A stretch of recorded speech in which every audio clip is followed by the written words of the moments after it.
Well, everybody, now I'm going to tell you now about what kind of PC games still interest me after 40 years as a gamer. Now, you might think, the latest Elder Rings is good because basically you haven't seen enough of those games yet to get bored of them. I started playing in 1980 and they used to do little tricks like make the level so hard you could never finish the game, so they wouldn't even make the end of the game. They'd just do half of a game and pretend to release it. Then people cottoned onto that and got mad, so they had to stop. And then a lot of the games were just the same. And when shooting started coming out, they became a bit samey as well. Then you had like Battlefield came out and made it a little bit more interesting, with goals and missions and stuff. But it's all been done to death. So, what attracts an old gamer like me? What makes an old gamer look at a game and think, I'm buying that? Well, options. That's it, options. If you look at things like Dishonored from Arcane Studios and hopefully Redfall, then they look to me like they're going to come with options. You build a character, you have options, you can develop that character in different ways. I think the Redfall, they're probably going to be choosing one of four characters and you can play them. Again, that's options. That's what attracts me. That's what makes me interest. It captures my interest. If you look at Grand Theft Auto series, they actually managed to perfect the driving code on the PC finally. And I think, yeah, jolly good. But there's nothing there beyond the main plot. The story's interesting, but it's kind of one of those £15 games, It's not worth more than £15 to me because it doesn't have options other than what card you want to steal. Red Dead Redemption, again, I haven't played Red Dead Redemption, but I look at it and I think it's probably going to be the same as Grand Theft Auto, mainly the plot and nothing to do outside the plot. So again, a £15 game, so I haven't gone near it. I probably will eventually. In fact, I think this payday I might have enough to be able to pick it up for about 15 quid, so I might do it. So the sales and money off, just coming together.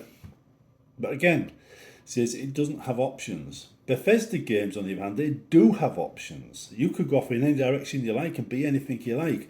And as you know, the areas where they don't support you, like necromancy, I do. I supply mods that provide that kind of support.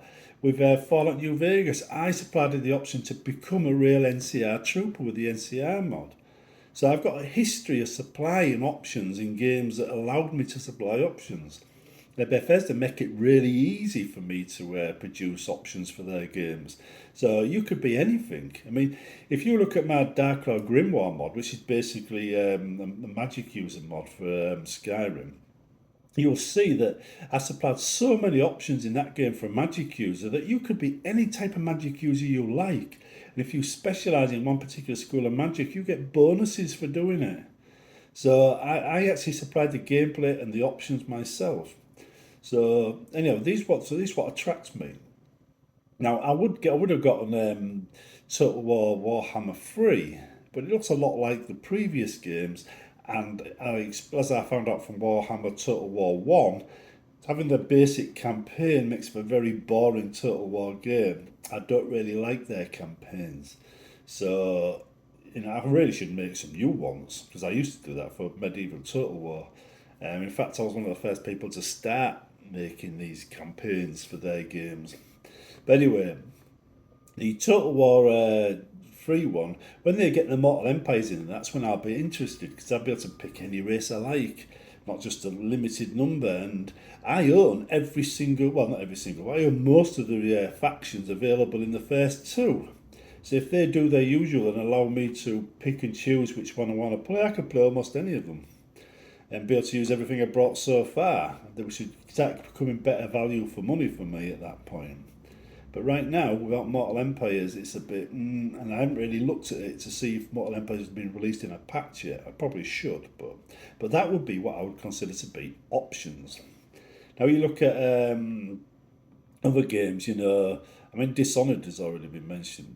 It's Dishonored is one of those games where it's a shoot 'em up, but the way you develop your character changes according to the what you pick. I like that kind of game, that kind of RPG feel. I like being able to choose my character, and I usually specifically build characters in a certain way. So, like for instance, if I wanted to be a thief, I'd be a pure thief. or as one of my workmates says, a sneaky archer. Right, but anyway, says I just focus on that. You get to about level 40, and that's when your character becomes boring, and I start again. If you go over 40, it's usually because you're taking perks and stuff that have got nothing to do with your chosen character, and you're suddenly branching out, and that's when it gets a bit dull and boring. Because when you're playing a character like that, you're playing a character that's, say, a stealthy archer or a mage or a warrior. You can't use spells, you can't pick locks, you can't use a big armor. So you've got to play the game that way. Choose the style of play you choose is very different. The game feels very different when you pick each thing and you stick to it. And I like that. I like to see that in games. So when I look at a game, I don't think to myself, Grand Theft Auto is brilliant. I don't think to myself, Dark Souls is brilliant. I don't, because when I was younger in the 80s, making levels incredibly difficult was something they used to do all the time, simply so you don't see the end of the game. So, I don't find that interesting. I happen to think Dark Souls was probably made too difficult, and the developers got to the end of the development cycle and thought, oopsies, we'll market it as a feature, and then went with that. But I didn't like the reload and replay option, because I used to hate that in the 80s. I still hate it today. I avoid games that do that. I don't like gamepads either, so I avoid games that rely on gamepads. So these all limit the kind of games that attract me. It's not because I've got anything against consoles. I just don't like gamepads. I prefer the PC controls, which are far better. Anyway, for me, it's all about options, right? The options you get. Now, if a game supports more options, it's more likely I'll be attracted to it than a game that forces you down a single path. So when I look for a game, the games that make me excited are all the ones that look like they give me more options in game. And that's one of the things this channel should reflect over time. I mean, admittedly, Bethesda give loads of options, and that's the biggest thing on this channel. You got Games Workshop stuff, but to be honest, I'm not too sure if that's going to continue on this channel. But again, it's options, right? It says with Games Workshop, you've got like lots of armies and stuff like that. Again, options, options, options.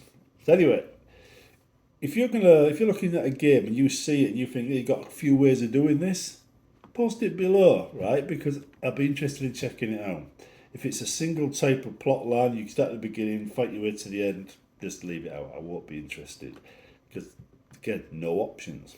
Anyway, I'll see you in the next one, and let me know what you think, the games that attract you, the games that you found interesting, because it'd be interesting to see what my viewers play and why, simply from the perspective of a YouTube channel creator or YouTube creator.